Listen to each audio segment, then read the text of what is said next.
I'm Ishita, and this is Yeah. And I thought I would record this during Diwali, but honestly, it's better that I didn't.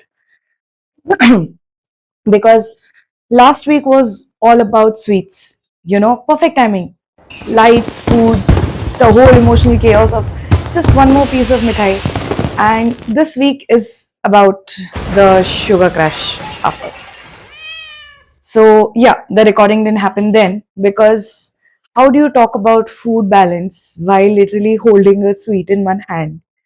We all say, bus ek aur sweet, like it's a blessing. And honestly, it kind of is.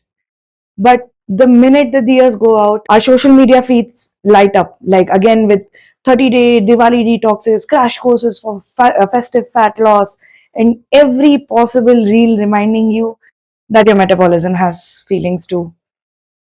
You know, somewhere between dal kaun khata hai yaar and is gluten free really worth it? Food stopped being about comfort and started feeling like a test. And that's what I want to talk about today in this episode. Calories, cravings, and confusion. The real diet drama. So, one, how do you balance the foods you love with what your body actually needs? Two, why has diet culture made guilt a default ingredient in almost everything we eat? And three, how we build meals that work for us and not for someone else's metabolism. So, talking about the first question, which takes me back to you remember when maa ke haath ka khana was the ultimate solution to everything? Like bad day, and she would try to make your favorite food.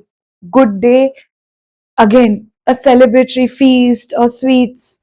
There was no calorie count, just comfort count.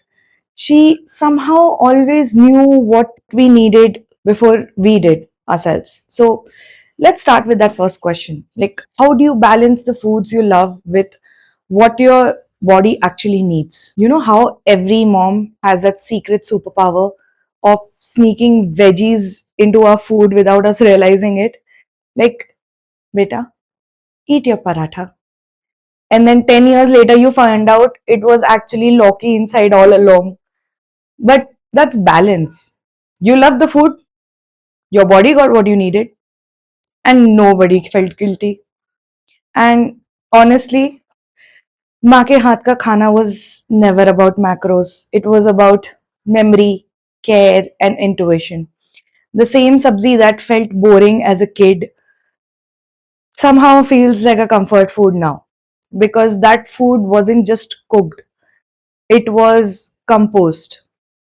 But as we grow older, that quiet balance disappears. Food becomes a spreadsheet, macros, calories, clean versus cheat days, and somewhere the joy of food got replaced with data anxiety. But here's the truth, your body isn't an Excel sheet, it's more like a traffic light system. Protein, carbs, fats, they're just the red, yellow, green of how your energy flows. You don't need to overthink it, just learn when to pause, slow down, or go. Because here's the thing, you don't need like a meal plan every Monday. You just need to know how your food works for you.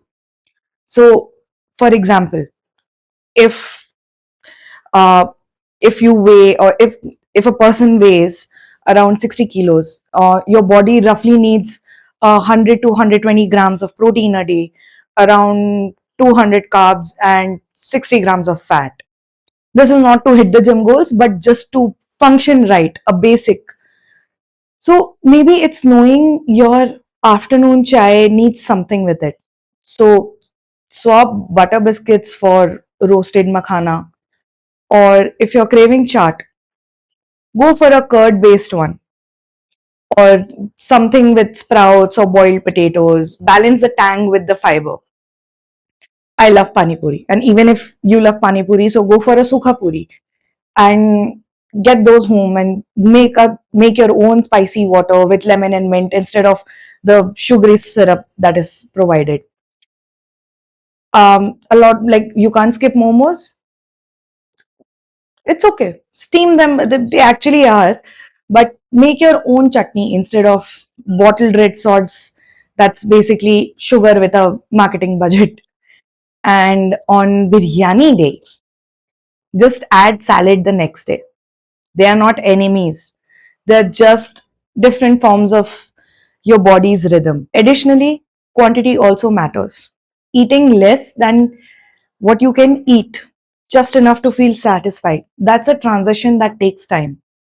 And yeah, sometimes will, it might feel unsatisfactory, but something's always better than nothing, right? Because when you stop labeling food as good or bad, you start listening to your body, not your explore page. And that's when eating starts feeling like joy again.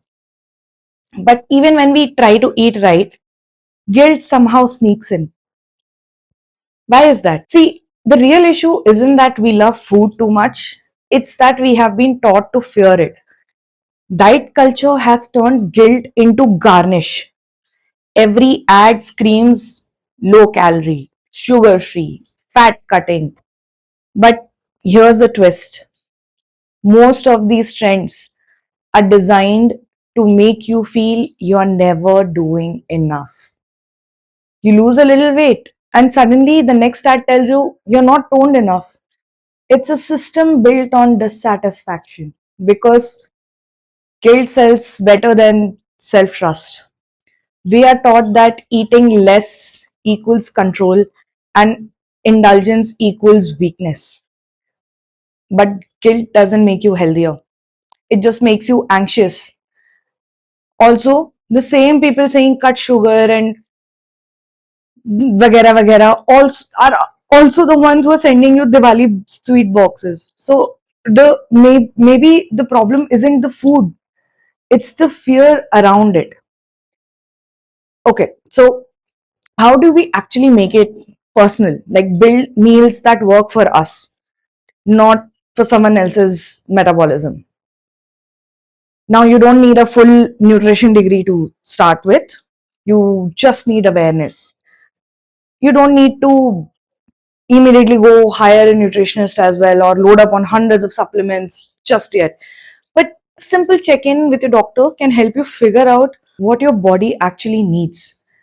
Majority of Indians are deficient in iron, vitamin D, or B12, and there could be other things. So, with small swaps or tweaks will actually make a difference can only be figured out by the tests. So, start small, understand your body's rhythm.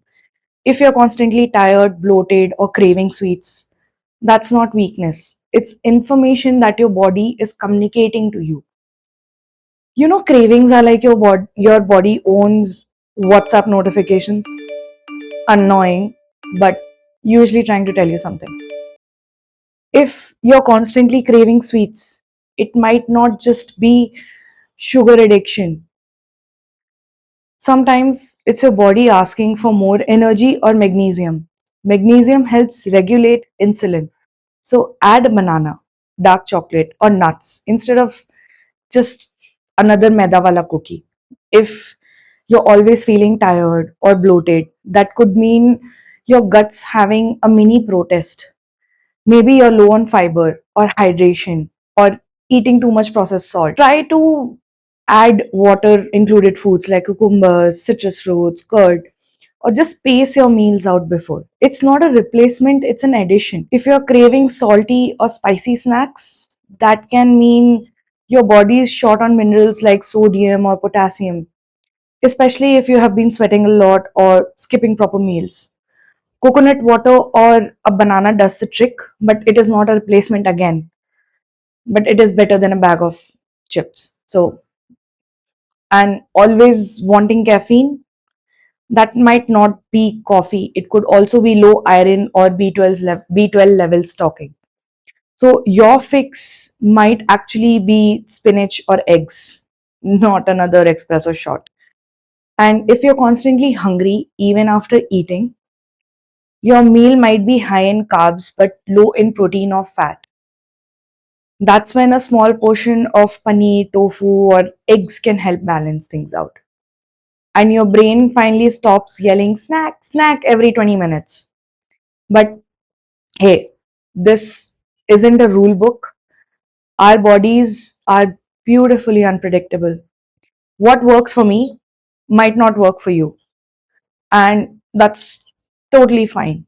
Food isn't one size fits all, it's trial and error, and a lot of learning along the way. So, experiment, observe, and adjust. Small changes matter more than perfect ones.